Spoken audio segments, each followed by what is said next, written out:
Mayor, then it'll be Dr. Costello, then Alderwoman Keys, who's coming up here, and then Dr. Pearson from Department of Human Services.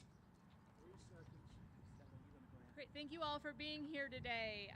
Today we're here at Chaffetz Arena, where the City of St. Louis, in partnership with Missouri State Emergency Management Agency and St. Louis University, has set up a disaster assistance center.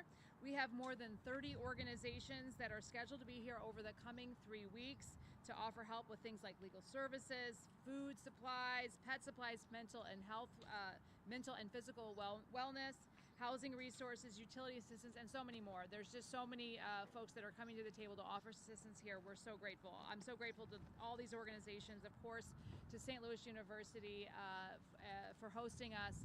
And I also want to send a special thank you to Uber, who is offering free rides. We know that this resource is outside of the impact zone. We needed a place that was big enough to house the large number of resources that we want to be able to offer the community, and Uber has really stepped up to make sure that folks can get here for free. You can take advantage of this help by using the promo code STL Relief 2025. That's all one word and all uppercase on the Uber app.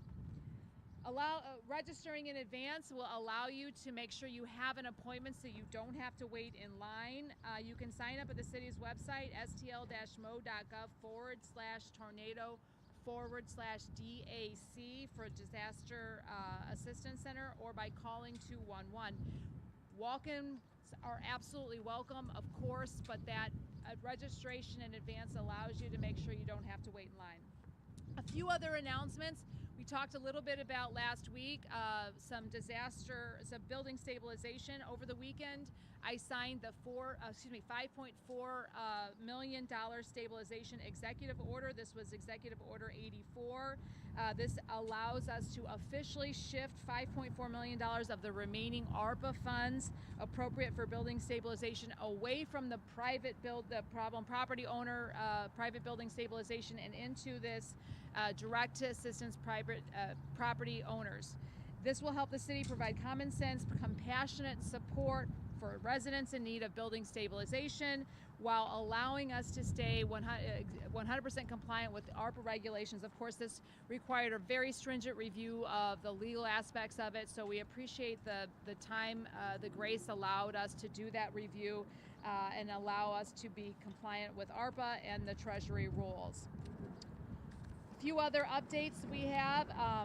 We'll be, of course, on that program, issuing an RFP for contractors. So many contractors have been volunteering their time for the last 3 weeks to help folks stabilize their buildings. We want to encourage each and every one of you that has been volunteering to look out for the RFP as we issue that, so that we can start paying contractors for the work that these residents need. So please look out for that. That'll be upcoming on our contractor registration portal. We also want to make sure residents know, if you have signed up for assistance through 211, the crisis cleanup, community needs assessment, you are already on the wait list. So once those contractors are identified and those funds start flowing, we will be contacting you. You're on our wait list. If you want to sign up and haven't done so yet, check stlrecovers.com for updates on how to submit an application for new requests. We've been getting a lot of questions about demolitions. We are starting that process. As the demolition begins, we're considering this to be phase number 1. This will work exclusively on the following property types only. Number 1, LRA vacant properties. These are properties that the city owns. We will be activating a demolition process on unstable properties that are owned by the city. Number 2, privately owned but vacant condemned buildings. These are buildings that were condemned and vacant prior to the tornado. We are only addressing those buildings that were vacant and structurally condemned by the city of St. Louis prior to the tornado. If they are now presenting a clear and present danger to the community, we are looking to take those down. And number 3, compassionate demolitions. These are for private buildings that the owners have recognized they have been damaged beyond repair. They are in need of assistance to take those buildings down, and we are accepting applications for owner-initiated demolitions on private buildings that may or may not have been condemned or vacant prior to the tornado.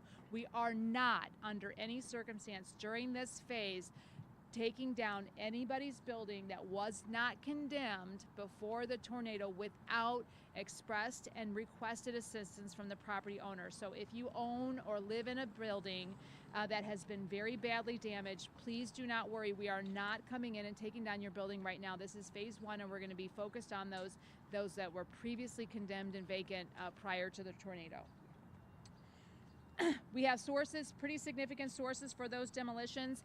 $9 million of it was allocated to LRA Demolition. This is a partnership with a nonprofit that has gotten state funding. A nonprofit that has been run by former Mayor Francis Slay, and we are partnering with them to redirect those funds specific to the tornado response. And we are also allocating $3 million out of our building division general revenue source so that we can really take a good stab at getting the buildings that really need to come down immediately down. And lastly, I just want to talk a little bit about our response in general. You all may know that the city has taken, the city workers especially from every single department have been working around the clock. Over the weekend, again, the third week in a row, we had members of almost every city department working Saturday and Sunday to really organize and direct the response to the tornado. We also know this isn't enough. Despite our workers, our city departments working just incredible hours and with incredible dedication, cities are not set up to address disasters. It is absolutely imperative that we get the federal assistance through FEMA to be able to adequately address the needs of our community and our city in our time of extreme need. And so I am calling on all of us to call on FEMA to come to St. Louis in our time of extreme need. This is not a usual set of circumstances, and as I mentioned, no city on the planet could possibly shoulder the burden of a disaster this size without the help of the federal government. This is the purpose of FEMA, and we need them here, and we need them now. I'll be going to Jeff City tomorrow to advocate on behalf of the state package, which we're very grateful for the governor and our state senators' support for $100 million of support specifically to St. Louis on this effort. And we recognize that's a big step and a big lift for our state. We're grateful for it, but we also imperatively need the federal government and the assistance of FEMA to come help us direct the rest of this recovery. With that, I'd like to turn it over to Dr. Postello, who's been so gracious to host us here at Chaffetz. Yeah, thank you, Mayor Spencer. We know that the tornado of May 16th has been devastating for our community, and thousands of our neighbors have been very consequentially impacted by it. On the brighter side, we see the goodness of the people of St. Louis and how they've responded in terms of volunteering, giving generously of their time, their talent, and their treasure right from the start. And I think we've all been inspired by Mayor Spencer. She immediately got engaged, deeply engaged. She and her team have been on this, both in the words that they've been saying to inspire us and call us together, but also in the actions that they've been taking. I also want to express appreciation for Governor Keogh and his team for realizing the significance of this and taking action to provide support. And all the way through the aldermen and alderwomen, including Alderwoman Keys, who immediately jumped into action. St. Louis University has been here since 1818, and we are proud to be a part of this community, particularly proud in this moment to see the response of this community, the organizations and the individuals, to support our neighbors, to help our neighbors through a moment of crisis. Behind me, there are dozens of volunteers, dozens of people at various organizations providing mental health, physical health, legal assistance, financial assistance to those in our community who need us now. We are very proud to be a part of it. I thank our government officials for their support and everyone in this region who's pulling together. We're proud of St. Louis and St. Louisans in this moment. Thank you. Thank you. I'm Laura Keys of the elevated 11th Ward where you are standing right now. First of all, I do want to give thanks to our mayor. 40-some days into this thing, and we're seeing great progress, and my residents in the elevated 11th Ward are very grateful. Dr. Costello and St. Louis University, amazing. So many organizations, Urban League, Heat Up, Cool Down, St. Louis, Mental Health Services, Red Cross, Salvation Army, the labor unions, came out with me, and we cut up trees and alleys with chainsaws, and that was a lot of fun. And so everybody is doing everything that they can do. And what's great is that when I have people who say, is there something else we could be doing? And I can't think of another thing. So I think we are on the right path, but we definitely do need the assistance of FEMA, and we needed it when the storm happened. And so we are, I don't know how many days in, but we need that assistance to really get the ball rolling, to clean up these devastated areas and to begin to make our communities whole again. So thank you all so much for everything. Our city workers, don't want to forget those guys. They worked with us as we were cutting up trees and alleys from forestry and refuse, and these guys are working so hard. And so I just want to be grateful and lift up how grateful we all are for the assistance that we are receiving. Additionally, I'm going to ask people to please utilize the resources that have been mentioned by Mayor Spencer. We can't know your needs if you don't tell anybody. I got a call yesterday afternoon from a lady saying no one had checked on her, and I said, well, who did you call? Anybody? She hadn't called anybody. So you've got to communicate what your need is so that need can be met. So it is really important. Please pass the word. But the other thing I wanted to ask is that for people to please give each other some grace. Please begin to be kinder to each other and realize that we are all going through storms, and storms that don't have anything really to do with wind or rain. And so with every storm that everyone is going through, just remember that you're not in this alone. We are with you. Thank you. My worst position in life is following the alderwoman after a speech. My name is Adam Pearson. I'm the director of the Department of Human Services for the city. I am here today with a number of these organizations to facilitate the DAC, the Disaster Assistance Center. This couldn't be possible without the assistance of the volunteers in the community, all of the organizations who have stepped up to offer services, those we know about, those we don't know about. I think the damage of the tornado was so severe that it really does take a community to come together and begin to rebuild. And we can't start rebuilding until we know exactly how we can help folks. And so just to reiterate from what was said before, if you were affected by this tornado on May 16th, please register for the DAC. We want to see you, we want to meet you, we want to hear your story. Even if you don't know if you need any services right now, we still encourage you to come in so that we can have a conversation with you. It could be that you may need something that you don't know that you need. And so we encourage everybody to come through, sign up, get a chance to meet some of these vendors, and get back on a track to recovery. Very grateful for St. Louis University, for the hospitality, letting us use the building, the parking garage, the golf carts to get people back and forth. They really made this a very impactful and accessible event for the community. So I appreciate that. Thank you.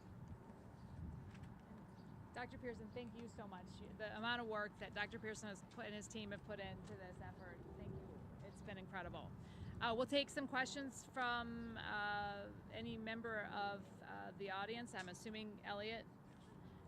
Mayor Spencer, we've of course seen President Trump be active on a number of issues, but we have not heard the president say anything about St. Louis. Is there a possibility that the president will not sign this disaster declaration to give St. Louis the help it needs? It's our understanding right now our FEMA application is sitting at FEMA and hasn't made its way to the president's desk. And so our ask right now is for FEMA to move our application forward and get it before the president so that that it can be signed, that declaration can be made, and we can unlock the necessary resources. Let me put this into perspective for you. When the Joplin tornado occurred, FEMA was on site within 24 hours, okay, organizing the response, organizing the housing, helping to, the Army Corps of Engineers was assessing buildings and really running the response. This response has been run internally by a city that had a emergency management staff of less than 6. This is no way to run a disaster. We've come to the table. Every city department has stepped up to the plate and has been running on all cylinders ever since May 16th. And it's still not enough because no city can run a disaster without the help of the federal government. So it is absolutely imperative. We need their assistance, and we needed it the day of the tornado, but we certainly need it now. But the president already knows about this. Couldn't he just ask for the paperwork? I mean, we shouldn't have to wait for FEMA to give the... We do need FEMA. We need FEMA to act. The way that it works, the application has to go from FEMA to the president's desk, and we're waiting for that action to take place. But you're absolutely right. We need the federal assistance. When you communicate with FEMA, what do they say the holdup is as to why it hasn't been sent to the president's desk? There's still evaluations. I don't know the specific answer to it, but I will say we did have some FEMA staff on deck here working with us to make sure that the application that we were putting forward, both on the individual assistance level and the public assistance level, we're done in compliance, we're done well, we're done comprehensively. We feel very confident in our application. We feel very confident in our governor's submission to the federal government, and we are just waiting on FEMA to take action. When you mentioned Joplin, do you bring that up with them, and do they give any kind of explanation for the more lethargic timeline as opposed to Joplin and how expedited that was? Sure. Our conversations with FEMA aren't exactly the way that would be that sort of back and forth. It is an application; it's a very formal process. We are just aware of those previous set of circumstances. There was a different director of FEMA. There was a different government at that point, and things operated a lot differently. Look, I think at the national level, the question is whether or not disasters should be held by states and by cities, or whether it should be held by the national government. We are the poster child for why we need federal assistance when it comes to major disasters. We cannot shoulder this alone. No city can, especially a city that has had so much of it destroyed, damaged so badly by a tornado that didn't touch down for a small amount of time. This was an 8-mile stretch in a mile wide at times. This was an incredible amount of damage that the city cannot shoulder alone. But I do believe we are the poster child for why the national conversation should go the way of protecting communities and being able to stand up and help communities who are experiencing extreme times of need. Obviously, the unexpected nature of this disaster derailed what you had planned for the first few weeks or months in office. But you did promise the city was going to get back to faster delivery of regular, ordinary services. A lot of our viewers are curious if those things, as you surge city workers from different departments to this, should the public be waiting longer, readjusting expectations on when we'll start to see the regular operations of city government Improve? get up to your preferred speed? Yes, Mark, I have asked for grace from the community in expectations with regards to city services, but I do have to say our city services and our workers, despite focusing on the tornado, have also been doing a fairly excellent job, all things considered, responding and delivering city services citywide. There have been some hiccups, of course, as there always are. We have not been able to focus on improving systems citywide because we have been so focused on addressing the very immediate critical needs around the tornado.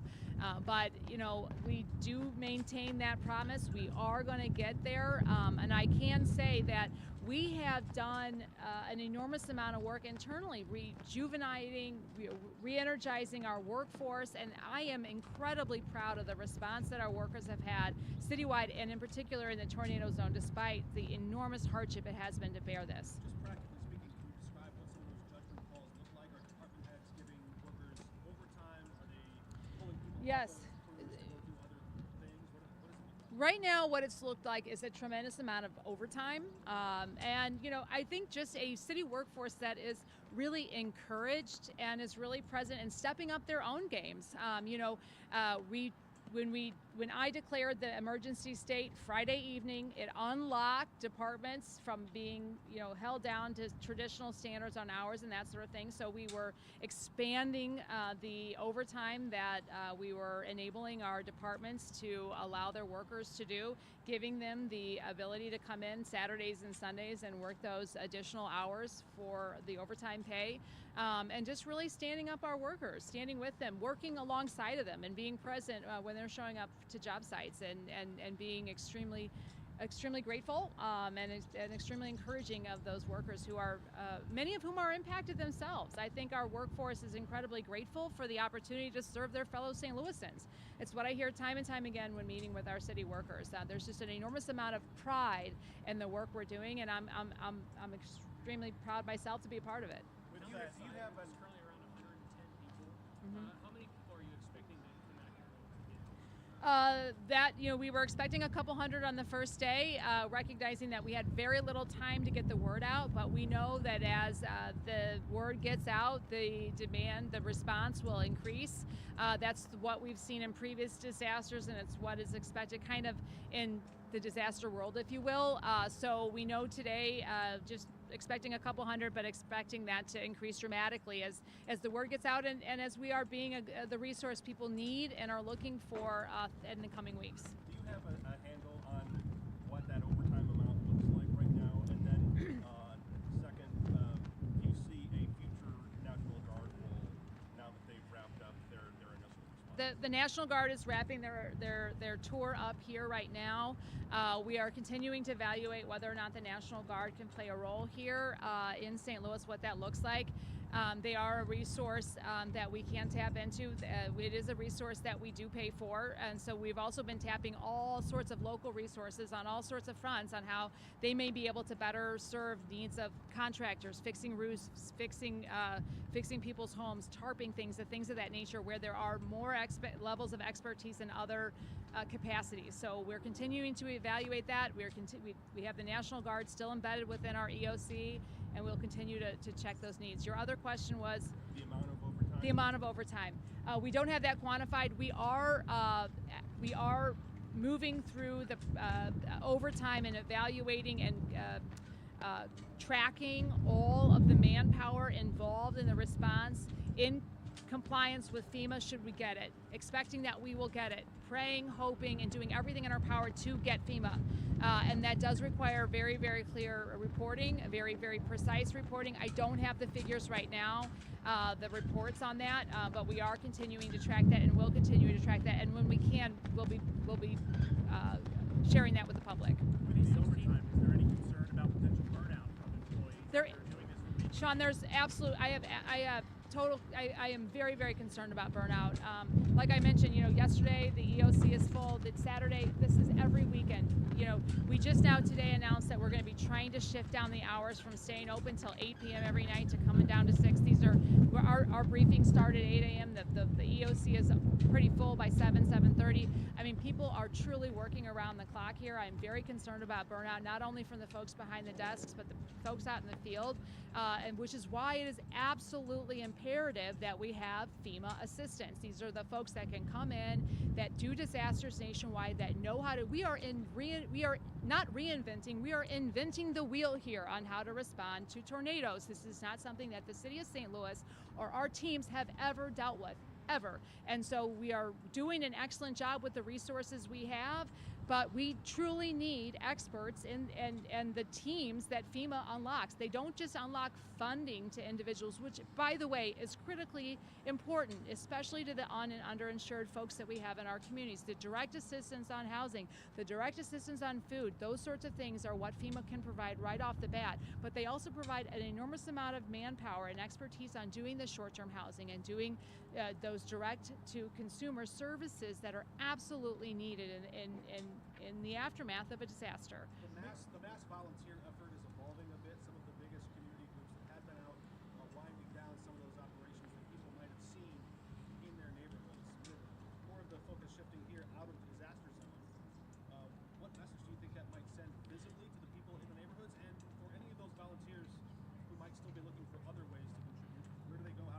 Sure.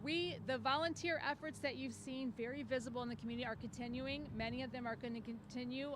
Their locations are shifting. We're partnering with all of those organizations to make sure that we still have a pipeline of direct assistance within community.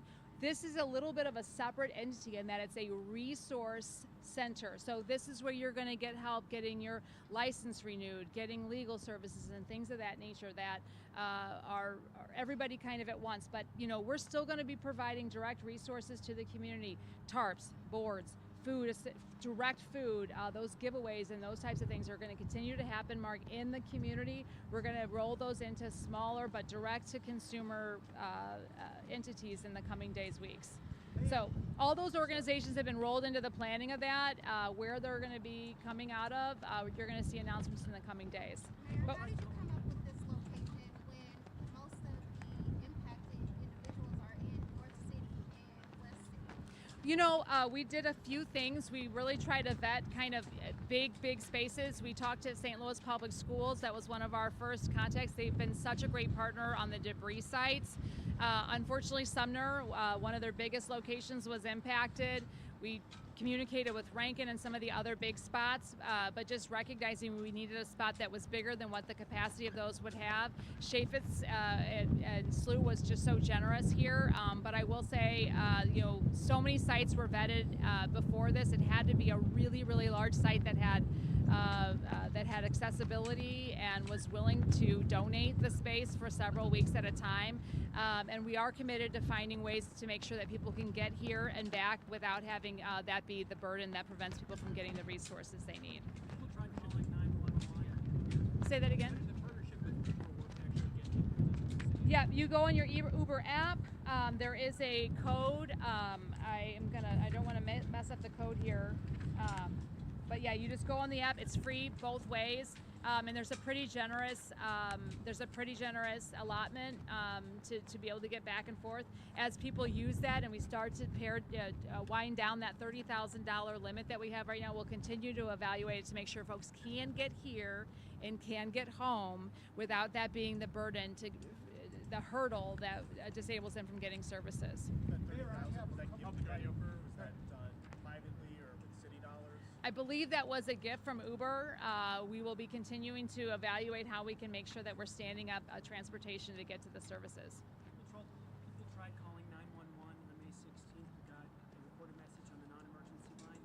Obviously, it was pretty inundated that day. Is that protocol? And if so, does the city need to look into that? The city is currently looking into what happened with 911 on the day of. I don't have your answers right now, but I do. I have always pointed out that we have an issue with capacity with 911. We continue to have that, and it is a very important issue, and one we will continue to triage, get to the bottom of, so we can have a full reporting to you on that, and then address any issues as they may have unfolded. Mayor, I have a couple of questions. First, what's Plan B? What happens if the Trump administration does not approve this disaster declaration? What do you do? Elliot, we are focused right now on getting that declaration. We can't do anything but that right now, because right now that's what our focus on. We believe strongly that we've got the need, that it's absolutely here, and that we know we need it, and we know that it is incumbent upon FEMA to get our community the resources that they need and deserve. The second question is that you had said, I think at your last news conference, that you wanted to spend $1 million to relocate people to new housing. Yes. When is that going to start taking place? How's it going? The Board of Aldermen put forward a bill last week, that Board Bill 31, that will allocate $30 million of the interest from the RAMS funds to tornado victims, $1 million of which has been earmarked specifically for relocating tenants and relocating homeowners that are now looking to be to relocate with a rental unit. That bill is working its way lightning fast through the Board of Aldermen. It's not done yet. In conjunction with that, our office is working with the Board of Aldermen and their office to figure out exactly how to get those funds out, start to get them out as quickly as possible, but we don't have the process in place right now. We are looking to getting that passed on Friday, so we're hoping to have details immediately following the passage and the allocation of those funds, Elliot. How would that work? Where would you be relocating? We want to relocate people. We want to focus on relocating people in the city limits. We know that there's a bottleneck on housing available, so we're going to triage that. But look, it's important that we keep our city residents in our city. We don't want them to relocate if at all possible, recognizing that there are going to be circumstances in which people have to relocate. Can you And speak to the mother and the children that are currently still in the homes that have been affected, roofs off, they have nothing to eat? Like, I just received 3 or 4 inboxes. People are hungry. Some of the hubs have closed down. Okay. What can they do? What can you ensure? Make Something. something, yeah. Well, team up with us on those individual issues. We know we still have resources available at the Urban League right now. If that's an impediment, make sure that we have all that they're reaching out, as the Alderwoman Keys pointed out. Sometimes we just don't know what folks are experiencing. We know we still have food available, and we will continue to make sure we have that. It may be an issue of getting it specifically into the homes of folks who are having transportation issues, or maybe just have more mouths to feed than what the current allotments at the giveaway sites are providing folks. But we want to make sure people aren't going hungry. So get with us. I would say call 211 if you're in need, making sure that we're logging it. If the system is overloaded and we're not able to address those needs, we need to know about that to make the system more robust. So please I would say, continue to inform us on the specific needs you're having and any gaps where we're not getting those resources. On the roof, that's where this $5.4 million, we've got the RFPs going out to make sure that we can get contractors in line to do that contracted work. We know that putting tarps and boards on roofs, keeping properties dry is beyond the means of most people. People have done an excellent job with ladders, getting as much as they can, but we are beyond that capacity. So that's exactly why we've unlocked that $5.4 million to have professional contractors who can go out there and do that work for folks. We know it's going to stabilize buildings as we get the long stretch of funding and other things necessary to make properties whole. If they're renters, please have them make sure that they're seeking legal representation. Legal Services of Eastern Missouri is here today. We have other volunteer lawyers, a lot of folks that are helping on the legal side of things, because a lot of those tenant issues are very specific to the lease and the relationship that the folks have with their landlord. So it's not a one-stop shop. There's not a one-answer-fits-all. So I would say certainly seek out the legal assistance that's being provided for free right now to try to triage some of that. 2 more questions. Yeah. Getting contracts in place. I'm sorry, what? How long does it take to actually approve those RFPs? We are trying to lightning fast that through the process right now. We just got the, as I mentioned, because this is ARPA funds, we had to make sure that it was lock solid within compliance. We were able to do that. We locked that up last week, and we got the executive order signed over the weekend. And so as of today, those RFPs are being completed, getting those out there, and we want them to be moving as quickly as possible. We want to activate those funds ASAP. And like I said, if you've already applied through one of those other channels, you're on a wait list. So as soon as those get done, you're going to be contacted. If you have any question about whether or not your application has actually gotten in, go ahead and apply again. Go ahead and make sure that you're on the list, because we do want to make sure that those folks are served first. Mayor, has this process of getting help to citizens moved way too slowly? By the time this legislation that includes the $30 million in RAMS funds, by the time that's approved, it'll be a month since the storm hit. Way too long. What I can tell you, Elliot, is that I know it feels too long. I know if I was sitting and living with my children in a tent next to a house that I owned or was renting and collapsed, it would absolutely be too long. I can also tell you that the folks working on it have been working as fast as they can. I can tell you if FEMA was here, we wouldn't have this problem, because if day one, they would be setting up housing. I can also tell you that the American Red Cross immediately mobilized to provide shelter. I also know that if you're missing the back of your house and all of your belongings are in there, the desire to leave everything you own to go seek shelter, that is these are tough decisions that no family should never be forced to make. I can tell you we are working as quickly as possible, and I also know simultaneously it is way too long. You talked to Senator Schmidt or Crawley or Congressman Bell about I have. I've talked to all of them. I've talked to Senator Hawley, Senator Schmidt. I've talked to Congressman Bell. I've talked to Governor Kehoe. We've talked to former FEMA staff. We've talked to everyone we possibly can think of to impress upon them the need. Again, what we're looking at right now is a national conversation about what disaster response can and should look like. Whether or not we should be funding FEMA, whether or not natural disasters should be funded and supported by the federal government. This is a fundamental question that America is asking and answering right now.